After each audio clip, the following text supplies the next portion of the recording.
Welcome to the Polyverse podcast series, in which we explore the role of music and cultural heritage in fostering intercultural and interfaith dialogue. The Polyverse project is a European initiative funded by the Creative Europe program that brings together the musical traditions of Christianity, Judaism, and Islam, highlighting how music can act as a universal language that connects communities beyond cultural or religious boundaries. This initiative is led by the Basilica of Aquileia, and it involves the participation of the Lenin Monastery in Germany, the Jewish community of Athens in Greece, the Islamic Cultural Center of Italy and Grand Mosque of Rome, and the Future for Religious Heritage Network. In this first episode, we focus on a powerful idea: places of worship as places of dialogue.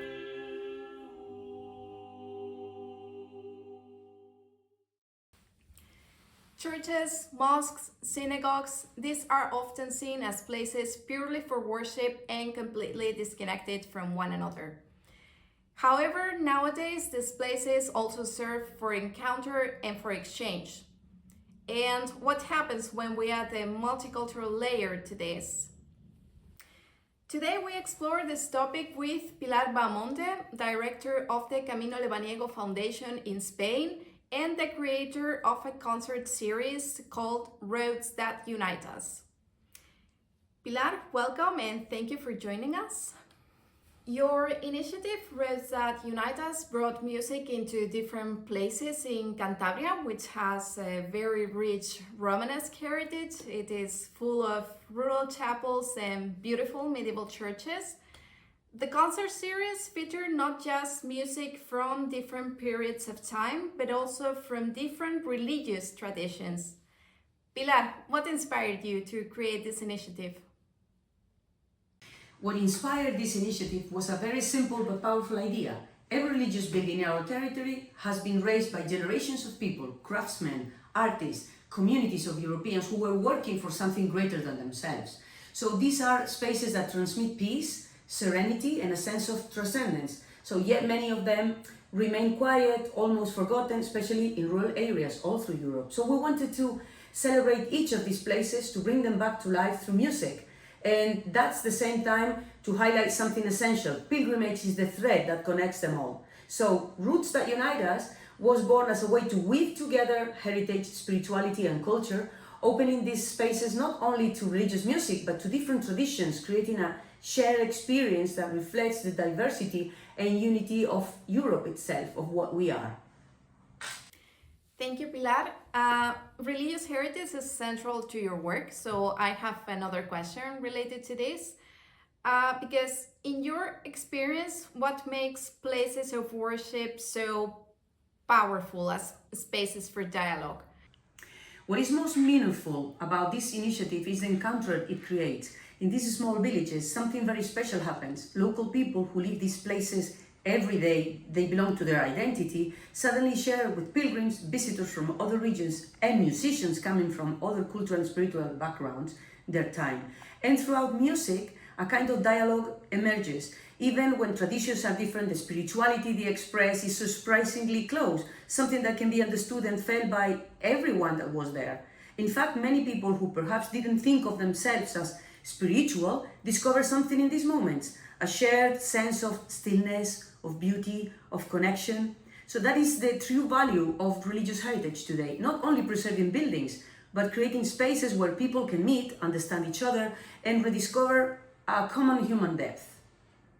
Is there any moment during Roads That Unite Us where you notice that that dialogue or understanding between people from different backgrounds truly emerged? Yes, there were many moments like that, but one in particular stayed with me. After one of the concerts, many of the older people from the village came up to the musicians and to us with genuine emotion, and they told us they had never seen their church like that before. For them, it had always been part of their daily lives, something familiar and quiet. But suddenly it was full of music and light and people and life, and entire villages came together to take part of it. Nobody stood in their house. So what it struck me the most was their expression, a mix of amazement and joy. It was as if they would be seeing their own heritage from a new perspective. And in that moment, they understood that their small village church was a part of something much bigger, was a part of a shared European story. Wow, that's a beautiful message. Thank you, Pilar. What you have just said is exactly what us, the partners of Polyverse, have been working for in the past year. We want that when people enter the church or the synagogue where our choir will sing, they don't enter just a beautiful setting for a concert, but that the place really reinforces the power of music and brings people to that state of curiosity and willingness to connect with one another.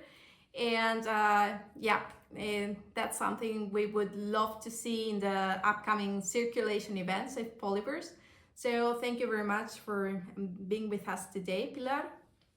So our episode ends here. In the next one, we will be with our colleagues from Aquileia, hearing about all the journey that has brought us to this point where we already have an interreligious choir ready to perform its first concert, where the central piece will be a brand new interfaith composition co-created by 3 different composers. Which in fact we will hear from one of these composers, her views on the challenges that she has encountered and also her expectations for the first circulation event, which is just around the corner. So thank you very much for listening to our podcast. If you liked our project, feel free to follow all the updates on our social media. And if you're curious about the new interfaith composition we've created, feel free to check our website, polyverseproject.eu. And thanks again, and see you next time.